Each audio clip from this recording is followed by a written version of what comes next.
just got a notice that there's going to be a new tax to raise funds for the upkeep of my city's new hiking trail. I don't really mind though. I spoke to my city council member and attended some of the meetings, so I feel like my voice was heard on the issue. In our American democracy, we continue to work on creating a system of government in which everyone can be heard. That wasn't always the case. Before the start of the American Revolution, many colonists felt that their voices weren't being heard by the British government. Let's take a look back at the beginning of our country to see how the ideas that shape our democracy got their start. The French and Indian War. The colonists really started to feel discontented after the French and Indian War. This was a war between American colonists, with British soldiers for support, and the French. Both wanted to control the area near the Ohio River Valley. The war got its name because Britain and its American colonies were on one side of the conflict, while France and its Indian or Native American allies were on the other. The French and Indian War was also called the 7 Years' War. Officially, the war began in 1756, although the two sides had been fighting for 2 years before then. Fighting continued until 1763, when the British were able to drive the French out of the region, and the Treaty of Paris was signed. The war was expensive for Britain and left the king with a large national debt. The king and Parliament felt that the Americans should help pay for the war effort. Let's review what we have just learned about the French and Indian War. Question 1. What is the nickname for the French and Indian War? A. Native American War. B. British and French War. C. 7 Years' War. D. Colonial War. If you answered C, you know that the French and Indian War is also called the 7 Years' War. Question 2. In what year did the French and Indian War officially begin? A. 1756. B. 1776. C. 1860. D. 1899. The correct answer is A. The French and Indian War officially began in 1756. Question 3. The French and Indian War was a conflict over what geographical area? A. New England. B. Maryland.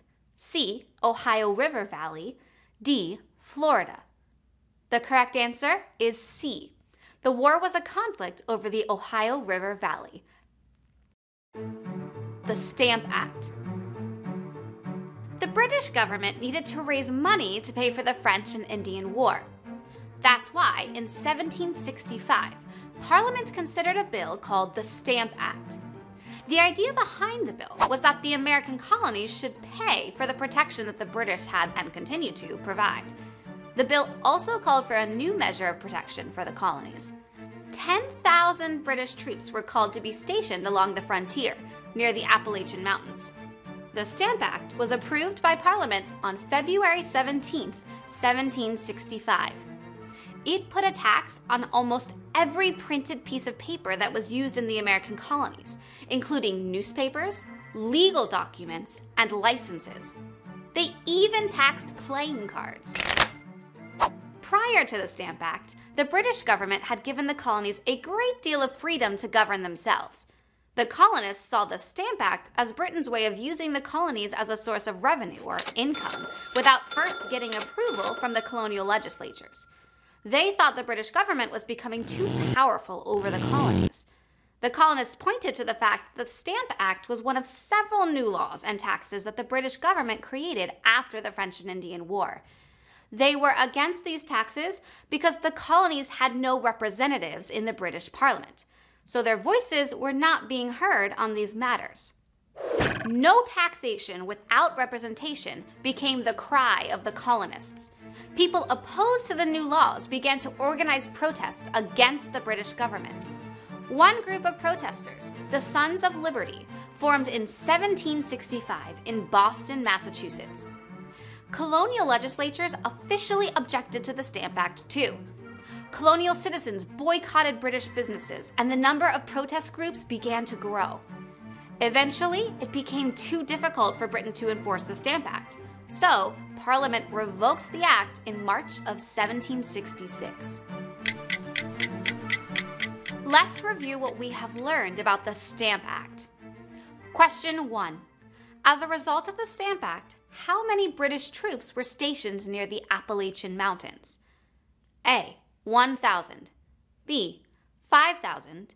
C. 10,000. Or D. 60,000. The correct answer is C. 10,000 British troops were stationed near the Appalachian Mountains. Question 2. The Stamp Act was a tax on what? A. Printed paper and documents. B. Tea. C. Sugar. D. Postal delivery services. If you answered A, you know that the Stamp Act taxed printed paper and documents. Question 3. What was the slogan of the colonists who were opposed to the Stamp Act? A. Boycott the papers. B. Citizens against unfair taxes. C. Colonies unite. D. No taxation without representation. The correct answer is D. Their slogan was no taxation without representation. The Boston Tea Party. Although the Stamp Act had been repealed, the bad feelings between the British and the American colonists continued to grow. The British wanted the Americans to pay more for the protection of the colonies and for royal rule, while the Americans were resistant to British taxes and rules and the limits that were being placed on their ability to rule themselves. The Townshend Act of 1767 was another parliamentary act that contributed to the growing tension between Britain and the colonies. This act allowed Parliament to issue taxes on imports like glass, lead, paint, and tea.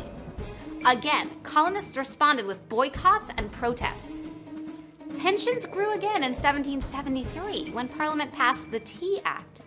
This allowed the British East India Tea Company to become the only tea company to sell tea in the American colonies. The colonists were furious at the idea of Parliament interfering with colonial business. Protests over the Tea Act spread throughout the colonies. In some cities, the tea ships from England were allowed to be unloaded, but the tea was left on the docks to rot. Ships carrying tea into ports in Pennsylvania and New York were not allowed to unload their cargo and were sent back to England. From late November to mid-December, 3 tea ships, the Dartmouth, the Beaver, and the Eleanor, arrived in Boston Harbor. The Sons of Liberty, led by patriot Samuel Adams, held meetings and tried to convince the governor of Massachusetts, Thomas Hutchinson, to refuse to allow the tea to be unloaded. Tension over the issue mounted in the city. On December 16th, the Sons of Liberty were told that the governor would not support their efforts to send the ships back to England. The Sons of Liberty decided to take matters into their own hands. After midnight, a group boarded the ships disguised as Mohawk Indians and destroyed the entire shipment of tea. 342 crates of tea were thrown into Boston Harbor. This event became known as the Boston Tea Party. Let's review what we have learned so far about the Boston Tea Party. Question 1. Which imports were taxed under the Townshend Act of 1767? A. Glass. B. Lead. C. Paint. Or D. All of the above. The correct answer is D. Glass, lead, and paint were taxed under the Townshend Act. Question 2. Who led the Sons of Liberty? A. Paul Revere. B. Samuel Adams. C. George Washington. D. Thomas Hutchinson. If you answered B, you know that Samuel Adams led the Sons of Liberty. Question 3. How many crates of tea were thrown into Boston Harbor during the Boston Tea Party? A. 115. B. 342. C. 550. Or D. 1,000. The correct answer is B. 342 crates of tea were thrown into the Boston Harbor. Intolerable Acts, and the First Continental Congress.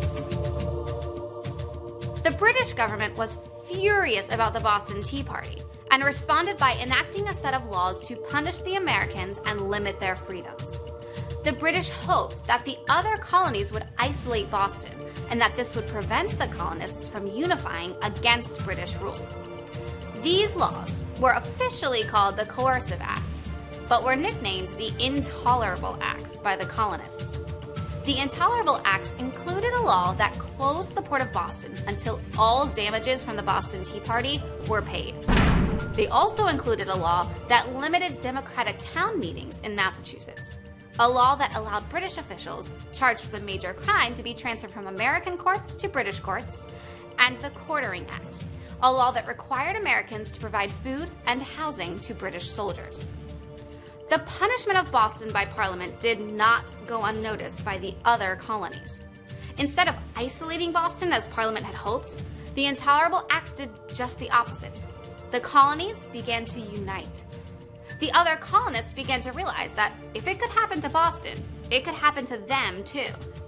Other colonies began to send goods to Boston while the port was closed.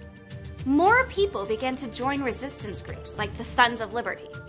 As a direct result of the Intolerable Acts, 12 of the 13 colonies decided to send representatives to a meeting to discuss creating a unified resistance to the King and Parliament. This meeting was called the First Continental Congress. It took place in Philadelphia on September 5, 1774.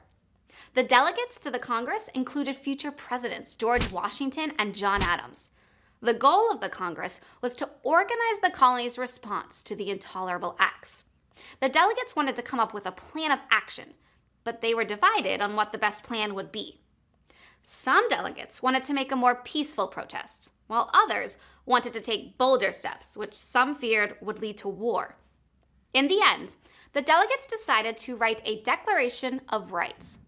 Among the rights included in the Declaration were life, liberty, property, and the right to create their own taxes within the colonies. The document also provided an outline of the reasons for the colony's rebellion against the king, including the Intolerable Acts and the idea of taxation without representation. It stressed that the colonies were still loyal to Britain, but they disagreed with Parliament's right to tax them. The final draft of the document was approved by the delegates on October 14, 1774, and was sent to King George. The Congress also passed the Articles of Association, which called on the colonies to stop importing British goods on December 1, 1774, if Parliament refused to repeal the Coercive Acts. Before disbanding the Congress on October 26, 1774, the delegates decided to reconvene, or meet again, in early May 1775, if the British government did not respond to their petition. The Continental Congress never got a response from Britain, and the stage was set for war. Ready to answer a few questions about the First Continental Congress? Question 1. The Coercive Acts were given what nickname by the colonists? A. Intolerable Acts. B. Horrid Acts. C. Tax Acts. D. Punishment Acts. If you answered A, you know that the colonists called the Coercive Acts the Intolerable Acts. Question 2. In what city was the First Continental Congress held?